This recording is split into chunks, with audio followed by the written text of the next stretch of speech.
Olá, amigos! Estamos iniciando a segunda temporada do programa Marketing Business, voltando com força total, e nós não poderíamos de ter nesse retorno um grande profissional, um grande personagem, uma pessoa queridíssima, não só por mim, evidentemente, mas por todo o mercado, pela sua gentileza, pelo seu carinho, pela sua forma de conduzir grandes eventos. Tanto é que ele é o CEO da IMM e o CEO da Brasil Motorsport, que é a empresa que administra, faz toda a gestão proprietária da Fórmula 1 no Brasil. Hoje eu recebo com muito carinho Alan Adler.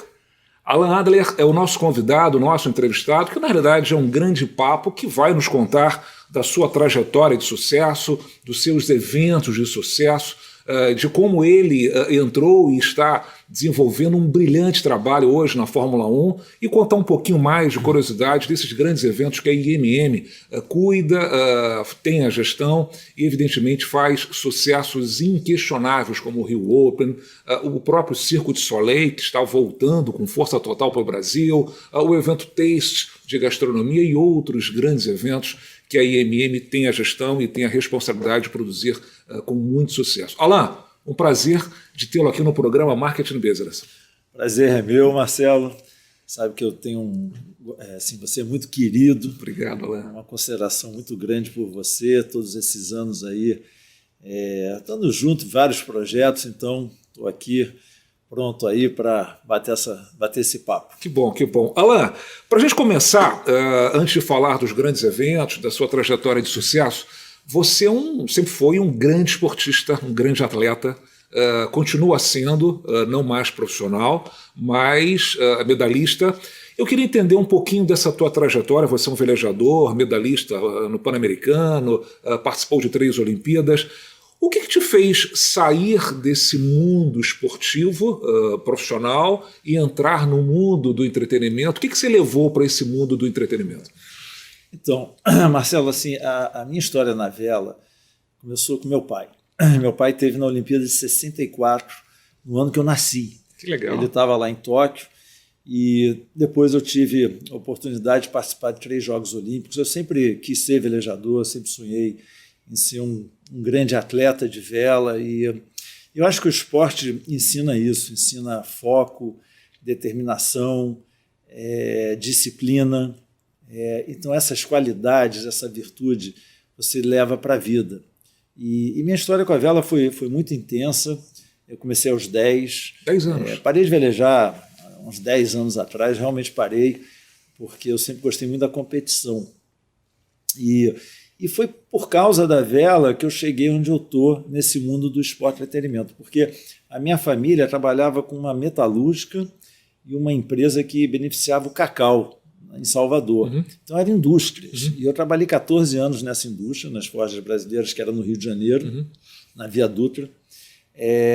E o Torben, né, que é um grande companheiro, o Torben Grael, 5 medalhas olímpicas. O Torben sempre falava: Alan, eu sou muito assediado para a gente fazer uma grande campanha de Copa América. Você não se interessa de me ajudar? Eu falei: pô, Torben, eu entendo de forjaria, de biela, de eixo do motor. Eu não sei como é que eu vou fazer esse negócio. Sei lá, eu estou aqui todo ocupado. Então nunca tinha essa oportunidade.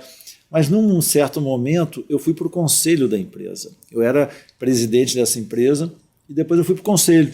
E eu tive tempo para pensar em alguma coisa diferente na minha vida e me animei muito com a ideia de fazer um grande projeto de vela, e que poderia ter sido para a Copa América, mas depois eu cheguei à conclusão que tinha que ter sido para a Volvo Ocean Race, para a regata de volta ao mundo. Que é fantástico. Que é fantástico. E aí eu era vizinho do Alberto Pessegueiro, encontrei o Alberto, dividi com ele essa ideia, e ele me mandou procurar uma pessoa chamada Leonardo Griner. Sim. Leonardo Griner era diretor-geral já do COB naquela época, tinha sido diretor de esportes da Globo. Uhum. E ele falou: pô, Alan, genial, você tem o Torben Grael, o cara, maior medalhista do Brasil, por Copa América. Aí me pegou um papel e falou: olha, não pode bater com Olimpíada, nem com Copa do Mundo, e aí, porra, você vai na Globo, porque isso vai dar uma história incrível.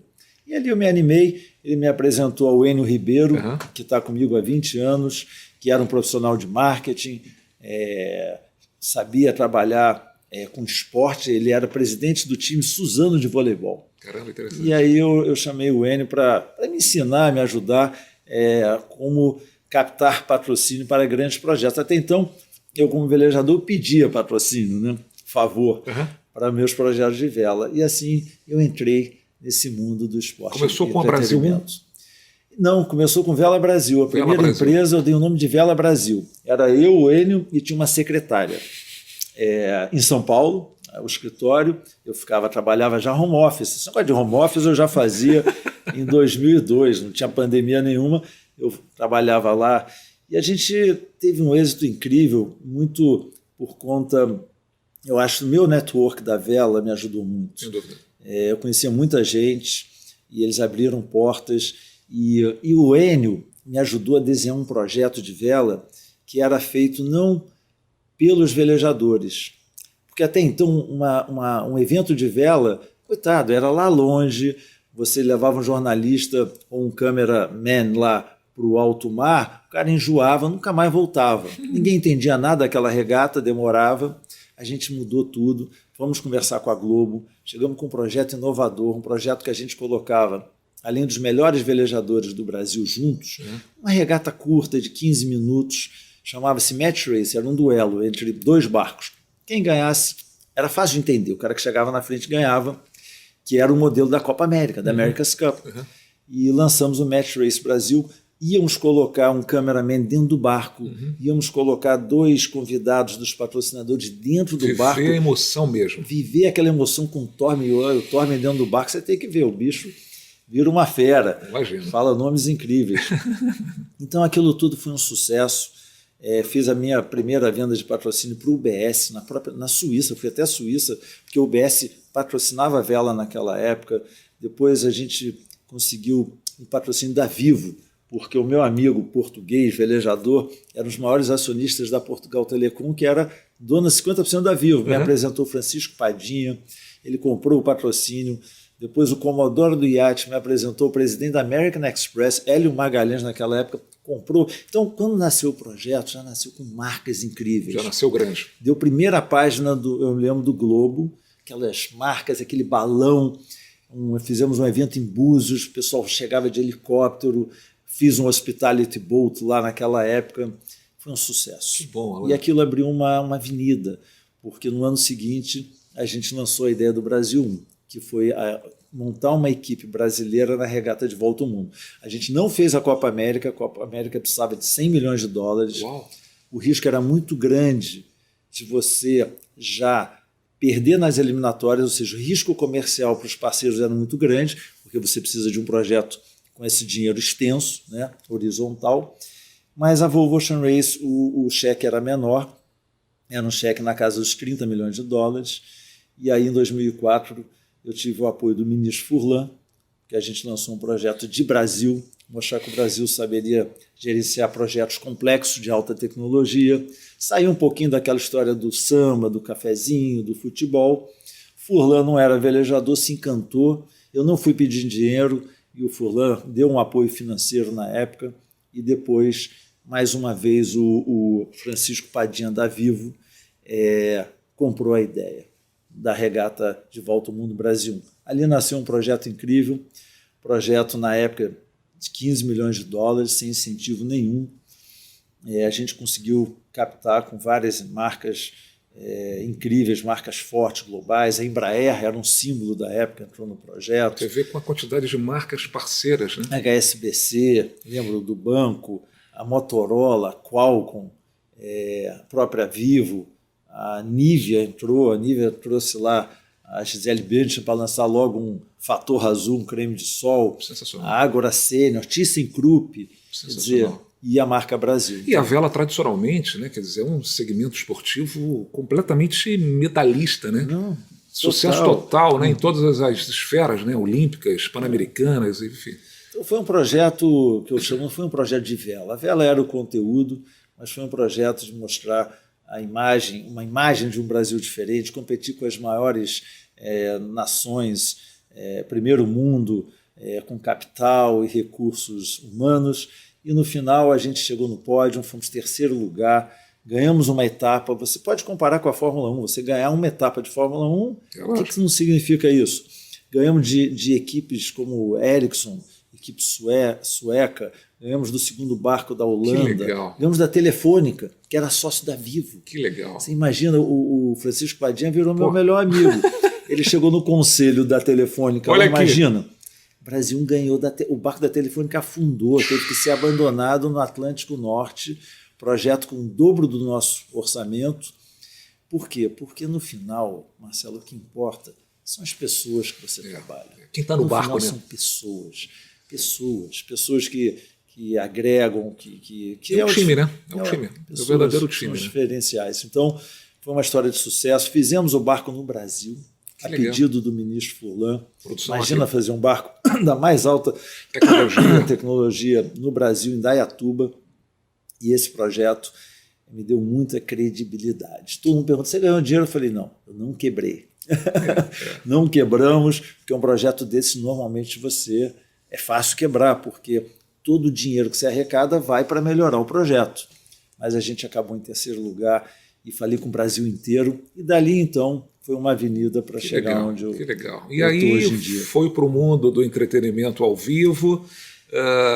Hoje o Alan Adler, esse nosso entrevistado, é o CEO também da IMM, que é uma empresa controlada pelo fundo, né, pela grande investidora Mubadala, né, altamente conhecida mundialmente, e vocês têm uma parceria muito forte com a IMG, né, IMG, que é a maior, né, do mundo do entretenimento, dos esportes e tudo mais. E aí surge a IMM, né? Fala um pouquinho desse casamento com o Mubadala e hoje se tornando um grande ativo no mundo nosso do entretenimento com grandes eventos. Então, assim, para falar um pouquinho de como que eu cheguei, o que aconteceu foi que logo depois do Brasil 1, eu não queria mais falar de vela, eu gostei, eu realmente fui me espelhar no modelo da IMG. Eu acho que comecei a estudar um pouquinho desse mundo, porque uma vez que você falou com todas as marcas, você tem credibilidade, eu acho que o que estava faltando era o quê? Qual o conteúdo que eu iria levar para essas marcas se comunicarem. Né? E aí a primeira coisa que eu fiz foi entrar na música. Eu achei música é grandioso, e eu sempre sonhei grande, tá, Marcelo? Nunca sonhei pequeno, você sabe que sonhar eu sei disso. Pequeno ou grande dá mesmo trabalho.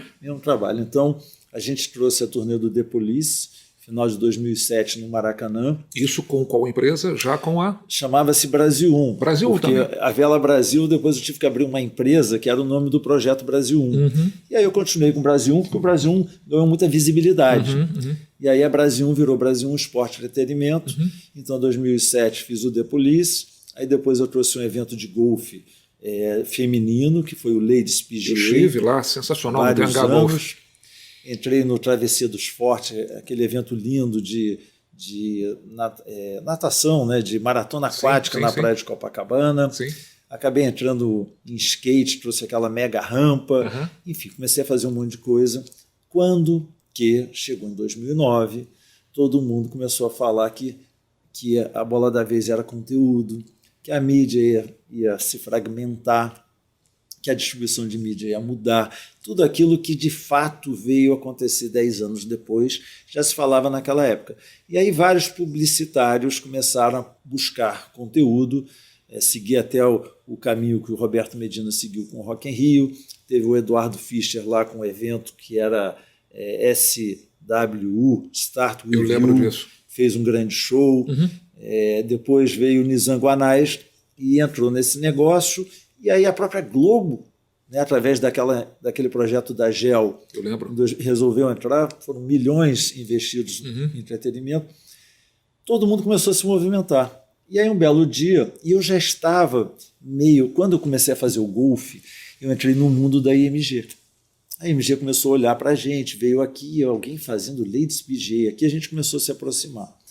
Mas quando chegou em 2011, um belo dia eu acordo, vejo Ike Batista fecha uma joint venture com a IMG para fazer esporte e entretenimento e tornar o Rio a capital do entretenimento mundial. Fantástico. Uma vez que vai vir Copa do Mundo, Olimpíada e tudo. Não, ainda era Copa do Mundo e Olimpíada. Rapidamente, só para não perder, fala um pouquinho o que é a IMG para quem não conhece, né, o tamanho da IMG. A IMG é a maior empresa de mídia, esporte e entretenimento do mundo. Hoje faz parte de um grupo chamado Endeavor. A Endeavor, para você ter uma ideia, tem o UFC, comprou o UFC, tem uma empresa de talent management, que é a William Morris Endeavor, que é a empresa de Hollywood conhecida demais, e tem a IMG, tem Miss Universo, comprou do Donald Trump, tem aquele negócio do rodeio também, PBR, Professional Bull Riding, que é uma liga mundial de rodeio. Eles têm uma divisão de mídia muito grande, muita coisa do que a gente assiste, eles captam e fazem a distribuição da mídia, então eles são muito fortes em mídia. Eles estão em fashion, eles têm os fashion shows, a Gisele Bündchen sempre foi gerenciada pela IMG, então é a maior empresa hoje, de fato, que tem mídia, esporte e entretenimento. Voltando ao Ike, então. Aí o que aconteceu, em 2011, esse mundo se transformando, eu tinha 2 caminhos para seguir. Ou ia ficar quietinho no meu canto, num nicho, eu já tinha até alguém para investir algum dinheirinho com a gente para ganhar um pouco de escala, ou me associar a um desses caras. E acabou acontecendo que a gente acabou vendendo a empresa. Naquela época, eu peguei a Brasil 1, me juntei com a Márcia Kais, que hoje está à frente do Rio Open, que ela tinha uma empresa especializada em esporte de ação, skate, negócio da moto, FMX, Não lembro. Enfim, negócio de moto. E a gente se associou e a gente acabou, então, vendendo a empresa para o Ike, para essa joint venture que chamava-se MX. Na hora da venda, eu achava que eu ia seguir meu caminho de empresário, mas não, me convidaram para ser CEO. Eu gostei muito do projeto, Marcelo, porque, poxa, o Ike naquela época bombando. Visionário. IMG, o cheque era grande para fazer o que eu gostaria.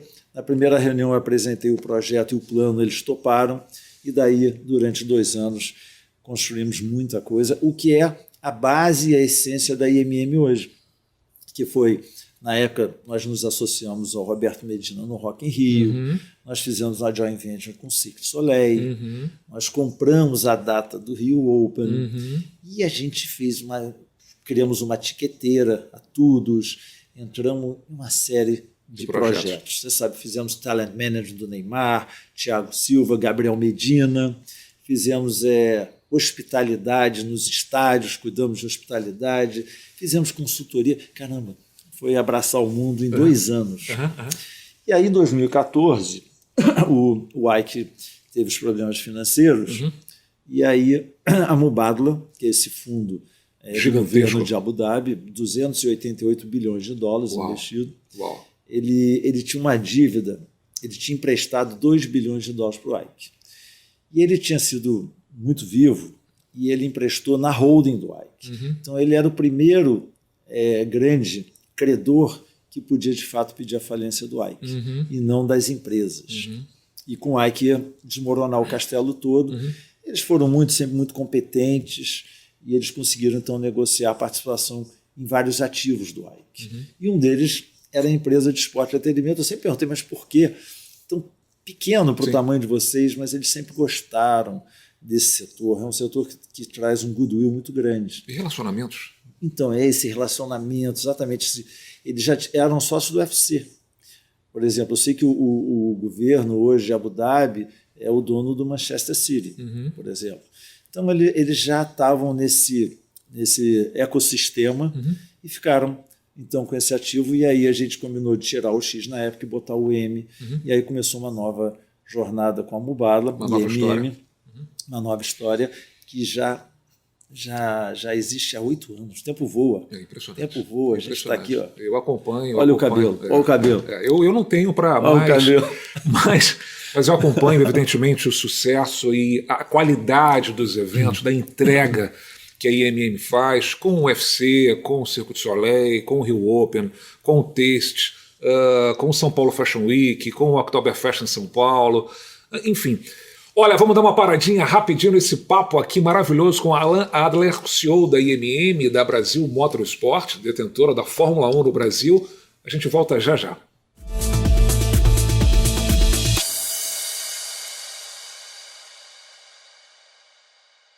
Sabe o sonho de vacinar a sua princesinha? Você pode realizar. Vacinar seu craque é um golaço. Vacinar sua futura médica é cuidar da saúde dela. Com a Covid não se brinca, se vacina. Vacine seu filho de 5 a 11 anos. Acesse novaiguaçu.rj.gov.br. Confira os documentos necessários e os postos com a vacina testada e aprovada para crianças. Prefeitura de Nova Iguaçu.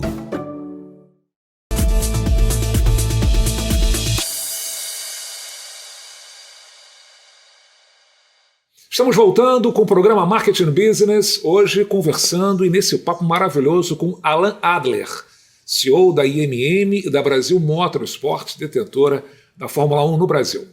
Vamos falar um pouquinho desses eventos, até porque a gente vai ter aí imagens. Vamos falar um pouquinho do Rio Open. A Márcia Castro esteve aqui, um papo maravilhoso. Para quem não assistiu, vai lá no nosso canal e assista a entrevista com a Márcia Castro, que cuida, evidentemente, do Rio Open também. Alan, vou falar sobre o Cirque du Soleil que está batendo na porta. Vocês estão trazendo um espetáculo, pelo que você me contou agora nos bastidores, é sensacional. O que é trabalhar com o Cirque du Soleil? Fala um pouquinho pra gente. Olha, a gente está trazendo o espetáculo Bazar. Bazar. A premiere do Bazar foi quinta-feira passada. A gente está começando em São Paulo. Até final de novembro vai ficar em São Paulo e em dezembro vem para o Rio de Janeiro. Perfeito. O Cirque du Soleil, ele é mágico. Ele realmente é mágico. E você não imagina a emoção. Depois de 2 anos e meio, esses artistas afastados, cada um num canto do mundo, sem saber se iriam voltar ou não, sem poder treinar, confinados na quarentena, eles se reajuntarem e participarem de um espetáculo e serem ovacionados pelo público da maneira que aconteceu. Eu nunca vi tanta energia do público. O espetáculo é lindo, é cheio de cores, tem cores maravilhosas, tem muita energia, tem uma música maravilhosa. Né? Então, eu tenho certeza que todo mundo vai adorar o Bazar. Trabalhar com cirque é trabalhar com a perfeição. Impressionante, né? É trabalhar com a inovação. É incrível os atributos que o Cirque du Soleil eles transformaram, né? O negócio do cirque num show business, né? Bilionário. Então, eu tenho muito orgulho de fazer essa parceria com o Cirque du Soleil. Eles têm criações incríveis e muito diferentes, né? Cada uma da outra. Então, eu tenho certeza que a turma vai gostar do Bazar. Aqui no Rio, quando será? A partir de dezembro. Dezembro onde? Vai ser aqui na Barra da Tijuca, no estacionamento do Rio Centro. Perfeito. É um circo aí, mesmo. É um circo mesmo. É de verdade, é uma tenda. É uma tenda. Tenda gigantesca que eles montam. E nós temos 85 pessoas no staff do cirque. Uhum. E eles viajam o mundo todo fazendo essas turnês. É uma coisa incrível, inclusive de logística. O Cirque du Soleil, para quem não foi, vá. É algo assim inexplicável, encantador em todos os sentidos. A música, as cores, o som, os artistas. É algo assim, realmente, a gente teve a oportunidade de ver em outras áreas, em outras praças como Las Vegas. Realmente é uma loucura, né? É apaixonante. Você sabe que o circo está voltando, o circo na pandemia tirou da tomada o fio, então você imagina 4.500 funcionários, colaboradores, eles praticamente reduziram para 100, 150. Caramba! Ele pediu concordata. Eu acompanhei isso. Ele está voltando com tudo, né? E ele voltou com tudo, está com um investidor canadense e eles estão muito animados porque realmente essa volta tem sido incrível em termos de venda de ingresso, procura pelo cirque. E Marcelo, você comentou o Rio Open, então eu só quero dizer que a gente está aqui hoje numa segunda-feira de manhã, logo após da final do Rio Open. Foi ontem. O US Open. Desculpa, do US Open. O Open está na cabeça. Que a gente conheceu os nossos grandes número 1 e número 2 do mundo, o Alcaraz e o Casper Ruud, que vão vir ao Rio Open. Ou seja, o Rio Open vai ter o número 1 e o número 2 do mundo. Que nunca na história do Brasil tivemos isso. Nunca tivemos isso. Vai ser um Rio Open de novo mágico, incrível, a 9ª edição. Cada ano melhor. Que bom, né, cara? E a gente tem muito, muito orgulho merecidamente de ter o Rio Open conosco aí. O maior evento de tênis da América do Sul. Então, olha, você que é amante do tênis como eu, quem não comprou, já estão abertas as vendas de ingressos. Quem não comprou, compre um ingresso, porque vai acabar rápido. Nunca na história do tênis, aqui no Brasil, tivemos o número 1 do mundo e o número 2 no mesmo evento. Então é um privilégio o Rio Open nos proporcionar essa magia com esses dois astros que estão começando agora, né? São teenagers, né? São jovens que já são o número 1 e o número 2 do mundo. Impressionante como jogam. Impressionante o Alcaraz com 19 Impressionante. anos. E ele teve aqui com 16. E foi campeão do Rio Open passado. Foi campeão desse ano. Desse ano. O tempo a gente perdeu a referência do tempo. Impressionante como ele joga e como ele é simpático, né? Um garoto, enfim. Fala mais dos eventos, além do Rio Open, o Taste, que é o maior festival gastronômico do mundo, feito em São Paulo. Eu acompanhei algumas edições, até o convite, que é fantástico. Por que não vir para o Rio? Essa pergunta, uma vez, tem uma pessoa que me falou assim, eu acho que eu perguntei para ele, qual é a fórmula do sucesso nesse setor? E essa pessoa muito inteligente, sábia, falou assim, o seu sucesso vai estar relacionado à sua capacidade de dizer não às enormes oportunidades que você vai receber ao longo dessa jornada. Interessante. E eu sigo isso à risca. Fazer mais eventos não quer dizer que você vai ter mais sucesso financeiro. É verdade. Eu diria até que é o inverso. Eu sou muito chato em foco. Eu acho que foco é tudo na vida. Eu consegui chegar onde eu cheguei porque eu sempre fui muito focado. Muito. E o próprio Brasil 1 foi um exemplo de foco. E eu gosto de dar o exemplo do Roberto Medina, que nesses, 37 anos, ele focou, não sei se foi só focou, mas principalmente no Rock in Rio, transformou no que é o Rock in Rio. Então, o Taste é um evento, é um festival de restaurantes, nasceu na Inglaterra, no Regent Park, lá em Londres, é uma marca da IMG, e realmente é uma experiência gastronômica, Marcelo. Eu estive lá. E São Paulo, assim, eu sou carioca, amo o Rio, aliás, abrindo vários novos restaurantes no Rio recentemente. Maravilhoso. Muitos deles vindos de São Paulo. Brincadeira, mas a verdade é que São Paulo tem essa indústria da gastronomia muito forte, e a IMG realmente falou, olha, eu acho que a gente tem que começar esse projeto em São Paulo. É um sucesso, esse ano foram 40 mil pessoas, sold out, 2 finais de semana, com os melhores restaurantes de São Paulo, com marcas associadas ao segmento da gastronomia, para você ter uma grande experiência, e um público bacana, um público bonito, animado, combina essa época do ano, aquele friozinho, né, o que se consumiu, você não tem ideia, de gin tônica, de vinho, de drinks. É uma loucura, os números são muito doidos, mas assim, feliz. Pode ser que um dia venha ao Rio. A gente se tentou fazer esse ano, fizemos em Brasília. Mas não é fácil começar, porque você sabe que evento de gastronomia é difícil comunicar, você tem que ir lá experimentar e aí entender como é que é o evento. Tem muito evento de gastronomia, sem dúvida. Mas a gente é um grande evento, Marcelo. Eu sei disso. E o Rio tem o Rio Gastronomia. Que também é muito bem feito pelo Globo. Incrível, feito pelo nosso amigo Fred e a equipe dele. Isso. Transformaram o Rio Gastronomia uma coisa impressionante. Esse ano, então, foi gigantesco. Então deixa eles aqui, a gente está lá em São Paulo, todo mundo feliz. E o São Paulo Fashion Week?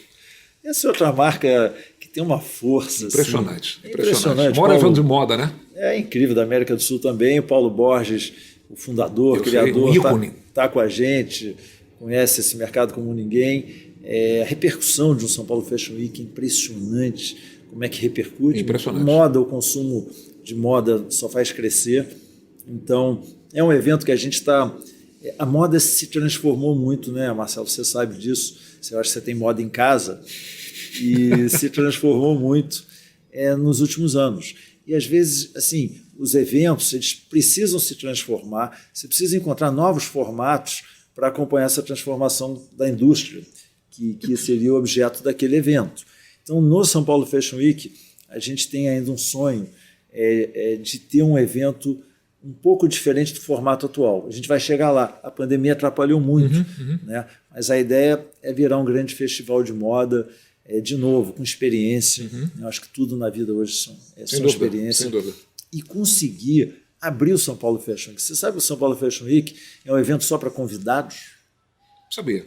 Ele não é para... É aberto ao público. Exatamente. E nosso objetivo é abrir ele para o público. Que legal.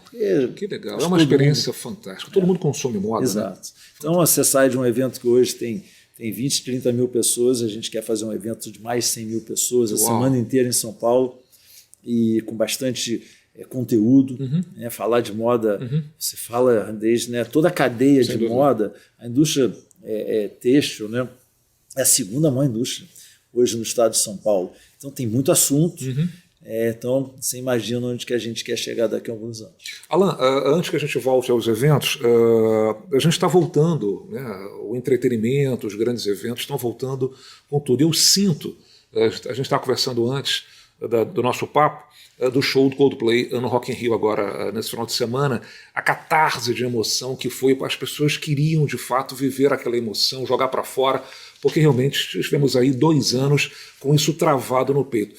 A gente foi o primeiro a parar, né, a área de eventos, de entretenimento, e voltamos com uma força também absurda. Como é que você está vendo esse retorno, Alan? Então, você tem toda a razão. Nossa indústria sofreu demais, a gente ficou com uma incerteza absurda durante 1 ano e meio. Mas eu acho que... Eu sou daquela teoria que a gente aprende a dar valor maior àquilo que a gente perde. Então, no momento que o ser humano perdeu a capacidade de interagir, né, de socializar, essa volta a gente sabia que ia ser uma volta forte. E está todo mundo... até porque viajar está difícil também, né? Você vai comprar uma passagem aérea, meu Deus do céu. Então, o pessoal está aqui e estão consumindo muito entretenimento, a volta foi muito forte. A gente vê o reflexo disso no consumo de entretenimento, né? O Rock in Rio bombando, o Cirque du Soleil bombando, o Rio Open bombando, enfim, todos grandes eventos com consumo muito grande. Então, eu acho que está sendo bom para a indústria. A indústria sofreu demais, a quantidade de empresas que parou, né? Quebraram, impressionante. Que ainda estão muito machucadas, com cicatrizes da pandemia. Então a gente precisa realmente de muito apoio aí para recuperar essa indústria. E ela reflete, inclusive, toda a cadeia, tá, Marcelo? Não está sendo fácil montar esses grandes eventos. Em termos de matéria-prima, de fornecedores, está um desafio, tá? Porque a indústria realmente ela modificou, tem muita gente que não está mais nesse setor. Então, eu acho que é uma adaptação, mas não é só dessa indústria, você está vendo indústria aérea e outras indústrias passando por isso no mundo. Né, é uma readequação, é uma volta, é um retorno, né? E está voltando rápido. Olha, vamos dar uma paradinha rapidinho nesse papo maravilhoso com Alan Adler, CEO da IMM e CEO da Brasil Motorsports, detentora da Fórmula 1 no Brasil. Já já a gente está aqui.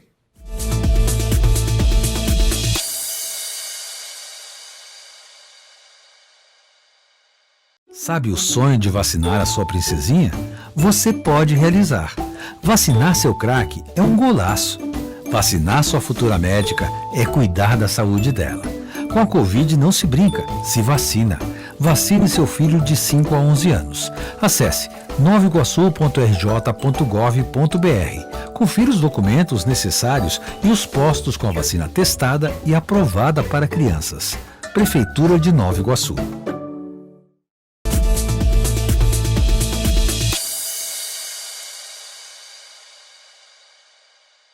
Voltamos com o programa Marketing Business, hoje com Alan Adler, CEO da IMM e da Brasil Motorsports, detentora da Fórmula 1 no Brasil, nesse papo maravilhoso e com muitas curiosidades.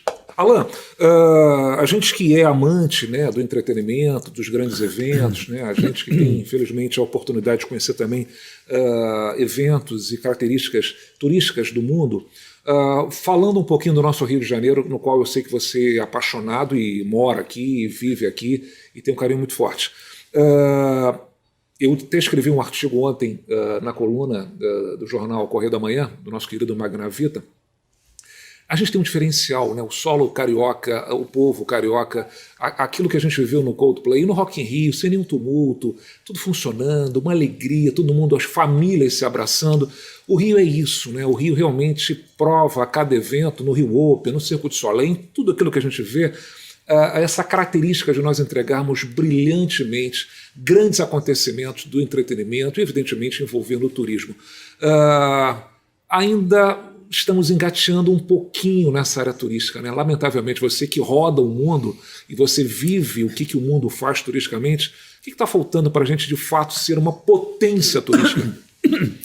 Marcelo, eu acho que o Rio é um cartão postal, né, obviamente, do mundo, né, porque o Rio ele é único, a beleza do Rio, você não adianta, é a cidade mais bonita do mundo.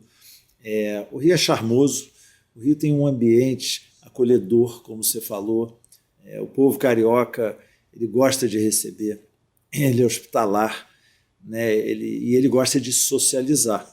Você vê o povo carioca sempre nas ruas. Eu acho que isso torna um ambiente incrível para esse setor nosso do turismo e entretenimento, não há a menor dúvida. Eu acho que o grande desafio são questões estruturais, né? Não estão na nossa mão. Eu acho que nós, como empresários, nós somos criativos, nós somos guerreiros e tendo as condições, essa indústria ela vai triplicar, não tem a menor dúvida. É uma questão totalmente política, que a gente não domina. Não é só do Rio, né? Do Brasil, obviamente. Sem dúvida. Você não pode ter 1/6 dos turistas que você tem em Las Vegas, né? Esses números são números ridículos e que isso tudo tem a ver com você ter um ambiente, obviamente, seguro, um ambiente que receba o turista. Você sabe disso, você trabalhou com turismo. Então, o que eu vou falar aqui é o óbvio. Sem dúvida. Né? Eu acho que as autoridades abraçarem a causa de maneira séria. Entendendo que isso é o nosso negócio. Meu Deus do céu. Eu fui a Fortaleza, estive no Ceará, né, há pouco tempo. Pelo amor de Deus. Você sabe, o Nordeste ele encara o turismo de uma forma estratégica. É negócio. Você vê isso quando você chega no aeroporto e tal. Então, assim, obviamente que eu sei que está sendo feito muito esforço, tem sido feito, todo mundo sabe. Eu não critico o governo nenhum, pelo amor de Deus, estou longe de criticar. Uhum. É uma questão complexa. Uhum. A gente tem uma questão de segurança no Rio de Janeiro, que se fosse fácil já estava resolvida. E eu acho que o assunto é segurança, porque o resto, o Rio de Janeiro dá um show. O pessoal sabe receber sim o turismo, sabe? Questão da segurança. Então, eu tenho certeza, posto no Rio, sou carioca, moro aqui há 58 anos, tenho certeza que eu sou otimista, tá, Marcelo? Eu sei disso. Que o Rio aqui só vai melhorar e contem conosco, tá? Rio de Janeiro, contem conosco, empresários, que a gente está aqui para empregar, a gente arrisca o nosso capital, mas porque a gente acredita na nossa cidade e que a vida é melhor quando você consegue criar emprego, ajudar os outros. Acho que todo mundo precisa disso. E levando alegria, né? Levando momentos fantásticos e emocionantes. Enfim, eu repito isso muito, que o que realmente falta, além dessas questões políticas, é o entendimento das autoridades efetivamente que esse é o nosso negócio, principalmente da cidade do Rio de Janeiro. Quer dizer, não há, lamentavelmente, um olhar como investimento, de fato, no nosso segmento. É legal, evento, muito pontual. Não. É o principal negócio da cidade. Olha o que o Rock in Rio movimenta, olha o que o Rio Open movimenta, olha o que esses grandes eventos movimentam de uma forma absurda economicamente. Os hotéis lotados, os restaurantes lotados. E a injeção, aquilo que eu chamo na veia, né? Ela é direta, acontece naquele momento. É isso aí. Não é que você vai... É dinheiro rápido. Criar uma indústria que daqui a 5 anos a indústria vai começar a gerar emprego pronto. E imposto. Não, a gente está falando de algo momentâneo. Né? E eu quero parabenizar você e outros empresários que, como você bem disse, acreditam nesse negócio, investem no Rio de Janeiro, gerando milhares de empregos e, fundamentalmente, gerando a economia da cidade, né? Gerando dinheiro para a cidade. Pena que esse dinheiro não volta para essa área como deveria voltar, né? Mas, enfim, a gente ainda tem esperança, a fé que isso, de fato, passa a ser ou vai se tornar o nosso principal negócio, como é Las Vegas, como é Orlando, como são grandes capitais aí que entendem que o nosso principal negócio é o turismo e o entretenimento. Enfim, estamos aqui para isso, para bater, como diz o Roberto, vamos bater esse tambor. Alain, você agora, recentemente, assumiu como CEO e sócio e proprietário dos principais eventos do nosso país, que é a Fórmula 1. Né? Hoje você é sócio e o CEO da Brasil Motorsport, que é a gestora da Fórmula 1 em São Paulo. O que é isso? Como é que foi essa entrada nesse mundo automobilístico, que é um mega evento que é a Fórmula 1? Fala um pouquinho pra gente. Eu acho legal, você falou assim, como é que é entrar nesse mundo do automobilismo. E é verdade, né? O esporte, ele é muito assim, ele tem as suas comunidades, né? E é engraçado quando vem alguém de fora, né? E entra nesse mundo, né? Como é que você caiu aqui? É lógico. Porque o automobilismo é muito grande. Então você tem muitos players no automobilismo, você tem empresários, você tem os pilotos, você tem os promotores há muitos anos. Então essa chegada foi uma surpresa para muita gente, mas não para mim, porque, Marcelo, se você parar para pensar, de todas as grandes franquias ou marcas internacionais do esporte, sinceramente e com toda a humildade do mundo, eu acho que praticamente eu tive envolvido com 90% delas. Uhum. Quer dizer, as grandes marcas, seja o UFC, a própria ATP, o PGA e Ladies PGA que nós fizemos, eu não quero esquecer nada, mas a gente faz... A vela? Não, sempre a vela, o NBA. Falando da NBA, fiz 3 jogos da NBA, aqui, o Pre-Season Games, 1 por ano. Quer dizer, parceria com a NBA. Então você vê ATP, NBA, Fórmula 1, UFC, quantos bilhões de dólares que a gente está falando de valor de marca aqui? PGA. Absurdo. Então, qualquer grande marca hoje, esportiva, principalmente que vem ao Brasil, a gente conversa. Uhum. Praticamente não tem mais ninguém. A gente está falando, não, fora as Olimpíadas, né? Copa do Mundo que a gente se envolveu. Então, a Fórmula 1 é o que eu percebi que tinha alguma coisa errada na renovação do contrato com São Paulo. E justamente a Fórmula 1 tinha começado as conversas com o Rio de Janeiro. Então havia, de fato, alguma questão de oportunidade. E eu estava muito próximo da Prefeitura de São Paulo, que você vê, hoje a gente faz muita coisa em São Paulo também. E aí me convidaram para conversar sobre a Fórmula 1. E eu fui falar com o promotor que fazia a Fórmula 1 há mais de 40 anos no Brasil. E realmente era uma pessoa que estava querendo se afastar, se aposentar. E eu simplesmente fiz uma parceria com ela e falei, por que não? Vou me apresentar na Fórmula 1 com você, com a prefeitura, e ver o que está acontecendo para a Fórmula 1 continuar em São Paulo, porque já tinha um autódromo, já tinha Interlagos, tem 80 anos de idade. Marcelo, eu sou carioca, mas eu só acho que o Rio de Janeiro tomou uma decisão de abrir mão do autódromo para fazer uma Olimpíada. E aquele momento, eu acho que comprometeu, sim, o automobilismo no Rio de Janeiro, porque você construir um novo autódromo, gastar 700 milhões de reais, tendo autódromo em Brasília, em São Paulo, Interlagos, tendo em Curitiba. Quer dizer, assim, não é uma coisa básica. Sem dúvida. É muito dinheiro que você precisa gastar. E foi assim, me associei à Prefeitura de São Paulo, de fato, sempre achei que fazia sentido continuar lá por vários motivos, e deu certo. E deu certo, final de 2020 assinamos o contrato, e eu estou muito feliz, muito orgulhoso. É impressionante o tamanho da Fórmula 1, Marcelo, você não tem ideia daquele negócio. Eu imagino. É gigante. A complexidade de produzir um evento desse. Interlagos tem 1 milhão de metros quadrados. Aquele autódromo esse ano não tem um lugar a mais totalmente vendido. Que fantástico. A gente está aumentando a capacidade em 25% em relação ao ano passado. Foi o primeiro grande evento pós-pandemia ano passado. Passei um mau bocado para fazer aquele primeiro a Fórmula 1 ano passado. Você não está entendendo o tamanho do risco que a gente correu. Há poucas semanas antes da Fórmula 1, a gente não sabia se ia ter ou não por causa das regras de quarentena ou não. Mas assim, é um mundo muito... Como é que eu posso dizer? Você tem uma ideia, metade das empresas que estão na lista das 500 maiores empresas da Fortune, por exemplo, fazem negócio com a Fórmula 1. Metade, 250 empresas, eu estou falando. Quer dizer, o PIB da Fórmula 1 é muito forte. Que movimenta, né? Ela se transformou, 66% da nova audiência da Fórmula 1 tinha menos de 35 anos de idade. Eu comentei com você, estava lá em Fortaleza, fui assistir a Fórmula 1, olhei para o lado, tinha um garoto de 12, um de 14, um de 15, eu falei, Que loucura, caramba, está renovando, né? Antigamente, eu sempre falo, antigamente os pais levavam os filhos para a Fórmula 1, hoje os filhos levam o pai para a Fórmula 1. Interessante isso. Então está num momento muito bacana. E com grandes atletas, né? É. Na ponta, evidentemente. Pena que não temos ainda um brasileiro, né? Mas esse final de Tem semana... promessa.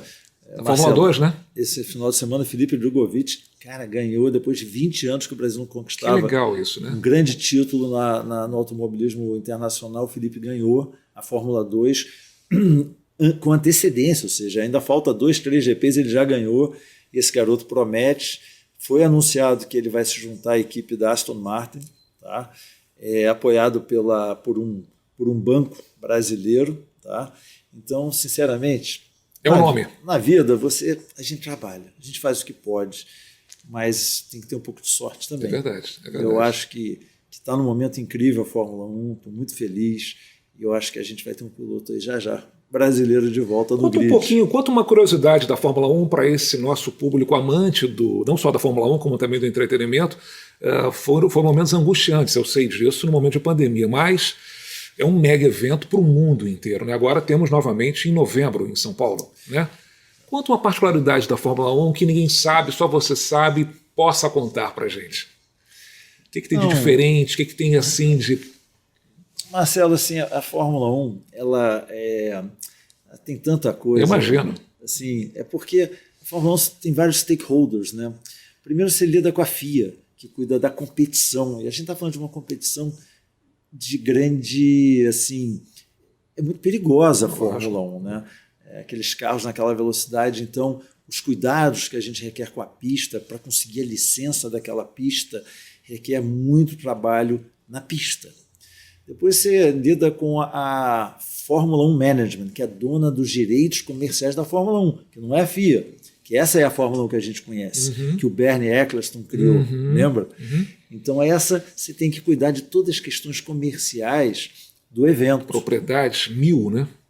Então, e assim, é um evento muito particular, que requer, como eu falei, muito cuidado com a segurança e, ao mesmo tempo, dado a complexidade do autódromo, como é que você vai criar um entretenimento que hoje em dia é fundamental em qualquer evento esportivo? Você sabe, na NBA tudo entretenimento. Para um público de 80 mil pessoas por dia. Então, a gente tem que bolar, por exemplo, o nosso show no autódromo, que eu não vou falar ainda o artista, que eu não posso, mas vai ter um grande show esse ano no autódromo. E esse show vai ser feito como se fosse num trio elétrico. Sensacional. Para poder percorrer todo o autódromo. Sensacional, claro. Coisas desse tipo. Mas assim, tem muita coisa bacana. Isso não teve no mundo ainda. Eu nunca vi esse tipo de coisa. A gente vai ter Esquadrilha da Fumaça, graças a Deus com fumaça colorida. Foi um dos pedidos que nós fizemos no começo do ano e teve fumaça colorida. A gente vai ter paraquedista, a gente vai ter o hino nacional cantado por uma pessoa muito especial. A gente vai ter uma pessoa especial dando a bandeirada, né, da chegada. Vai ter muita coisa bacana esse ano na Fórmula 1. Geralmente o desfile dos pilotos é feito num caminhão. O nosso vai ser em carros antigos, cada piloto num carro antigo. Que legal. Então, assim, a gente procura sempre trazer muita inovação, né, Marcelo? E é o que eu falei, vai ser casa lotada, uma demanda absurda. A Fórmula 1 está bombando. O que movimenta economicamente São Paulo, a Fórmula 1? Então, o estudo recente feito chegou a quase R$1 bilhão. R$1 bilhão. Pela Fundação Getúlio Vargas. Sensacional. Sem considerar R$1,5 bilhão só em retorno de imagem. Se São Paulo hoje fosse comprar todo o espaço de mídia que São Paulo tem, por ter o nome, porque agora o nome não é mais GP Brasil, é Grande Prêmio de São Paulo. Por ter aquele nome, por aparecer no mundo inteiro, com toda a visibilidade, teria que investir R$1,5 bilhão. R$1,5 bilhão. Isso feito por um instituto de renome internacional. Ou seja, estamos falando de mais de R$2,5 bilhões de reais, e esse ano a gente espera um crescimento. Você vê o que gera resultado turisticamente, levando o nome São Paulo para o mundo, né? É só a Netflix, só aquela série Drive to Survive, só nos Estados Unidos é assistido por 100 milhões de pessoas, só nos Estados Unidos. Uau. Então você imagina, você vai ver lá, Grande Prêmio de São Paulo no Netflix. Quer dizer, se parar para pensar, E antes do Grande Prêmio tem um vídeo sobre São Paulo, não tem? Tem também aquele. São 30 segundos. 30 segundos falando que isso vai para o broadcast internacional, ao vivo, para o mundo inteiro. Quer dizer, vai somando tudo isso, depois são, sei lá, 2 horas e meia de transmissão na sexta, 2 horas e meia de transmissão no sábado e no domingo. E tem mais uma coisa, nós fomos agraciados por termos a corrida Sprint Race no sábado. Só 3 GPs vão ter esse ano, e São Paulo vai ter, que é uma corrida que vale pontos. Então você tem uma corrida no sábado e uma no domingo. E sexta, os treinos classificatórios para o grid de largada. Então ficou um final de semana completo. Quantos milhões, qual é a audiência mundial da Fórmula 1? Hoje passa de 1 bilhão e 100, mais ou menos. Caramba! Pessoas. E o que movimenta de empregos, Alain? O nosso grande prêmio hoje, a gente contrata 9.500 pessoas durante o GP. 9.500 pessoas. Que loucura. Muita geração de emprego. É um evento muito grande. Você não tem ideia. Para conseguir os geradores, para conseguir os containers, para conseguir aquela estrutura que a gente monta, que legal. E, evidentemente, só a sua competência para fazer a gestão e da sua equipe. A competência é contratar... Eu sei, grandes profissionais. Né? Mas se não tiver um líder, evidentemente, a coisa não acontece. Alain, a gente, lamentavelmente, pelo tempo que nós temos, a gente procura cravar aí 50, 1 hora de programa, para não ficar um programa extenso, mas muito produtivo. Como eu bem lhe disse, é um programa também que vai muito para os estudantes. Né? A gente tem essa pegada e esse objetivo para levar para essa garotada que está começando, que é a nova geração, experiências como a sua e como outros grandes profissionais que passaram aqui. Fala um pouquinho, evidentemente, do que te levou, das características, né, para se tornar um grande empresário da área do entretenimento e, fundamentalmente, um grande produtor como você, para esse público que está começando agora. Bom, eu acho que, como eu disse no começo, sonhar é fundamental. Eu sempre sonhei. Tudo que eu quis na minha vida, eu sonhei de verdade. A gente começa com um sonho, né? Porque a gente tem aquela história de mentalizar. Quando se mentaliza demais, acontece. Eu acredito muito nisso. Tá? Então, acho que tem que sonhar e tem que saber, eu também sou velejador, a história do norte. A bússola na vida é muito importante. Para onde você quer ir? Porque se você não sabe para onde você quer ir, como é que você vai? Então, acho que você tem que traçar isso na sua cabeça. Se você quer ser um grande empresário desse setor, Marcelo, eu comecei com a vela porque eu tinha mais facilidade, eu era uma pessoa dessa comunidade da vela. Você tem que entender qual a sua comunidade, porque facilita o acesso e facilita você iniciar nesse segmento. Né? Precisa ter coragem, principalmente se você quiser entrar como produtor de evento. Eu já vi muito produtor de evento quebrar. É muito fácil quebrar. Desculpa, eu não quero desmotivar, eu só quero aqui... Mas é sério o negócio. Eu quero que as pessoas não achem que é uma coisa banal. Você vê um monte de gente e vê marcas. Não é assim porque você nasce com custo. Claro. Você tem que buscar a receita depois. Mas o que eu digo é ter foco. Ter foco, conseguir identificar as pessoas certas para estarem do seu lado. Isso para mim é fundamental. E é isso. E aí treinar a sorte todo dia, trabalhando, focando, trabalhando e desejando bem para todo mundo. E no final, construa a sua credibilidade. Entregue aquilo que você prometeu. E se você não tem condições de entregar, não sabe, não prometa. Acho que assim você constrói os pilares para você ser um bom profissional, um bom empresário em qualquer setor. Viu? Essa é a aula do nosso querido Alain Adler, esse profissional que cada vez mais vem se destacando, é uma referência do nosso mercado, não só pela sua maneira de conduzir grandes eventos, como ele bem disse, como também de caráter, de ser humano legal, de pessoa do bem e que realmente está aí só decolando. Alain, estamos terminando. Quero te agradecer demais. Antes das nossas palavras finais, eu queria te presentear com um livro que eu escrevi, falando um pouquinho da trajetória desses 30 anos na área de eventos, muitos eventos realizados, e realmente é um pouquinho para a gente passar para o estudante como a gente sofre. E a gente, enfim, Muito queria obrigado. te presentear aí um pouco da nossa história, graças a Deus, de bons eventos e bons sucessos. Muito obrigado, Marcelo. Prazer estar aqui com vocês no Marketing e Business. Também desejo muito sucesso. Para nós. Você, em muito pouco tempo, está construindo aí, eu acho que um canal de comunicação importante para dar muito espaço importante. a todos. Então, te agradeço e desejo muito sucesso também para você. Amém. Amém. Gente, eu queria agradecer a todos vocês por estar conosco nesse programa muito especial, retomando, né, a segunda temporada do programa Marketing Business, diretamente aqui dos estúdios da TV e do jornal Correio da Manhã. Agradecer novamente ao nosso querido jornalista Mike Gravita pelo espaço e levando a você, a todos do mercado, estudantes, amantes da nossa área do entretenimento, do marketing de business, trazendo grandes nomes para falar um pouquinho das suas trajetórias, dos seus sucessos, de como construir grandes negócios na nossa área, evidentemente. E, como diz o nosso querido Roberto, tem que bater o tambor e muito para que a nossa área cresça, apareça e faça acontecer cada vez mais. Meu muito obrigado a todos vocês. Fique antenado no programa Marketing Business. Um forte abraço. Tchau.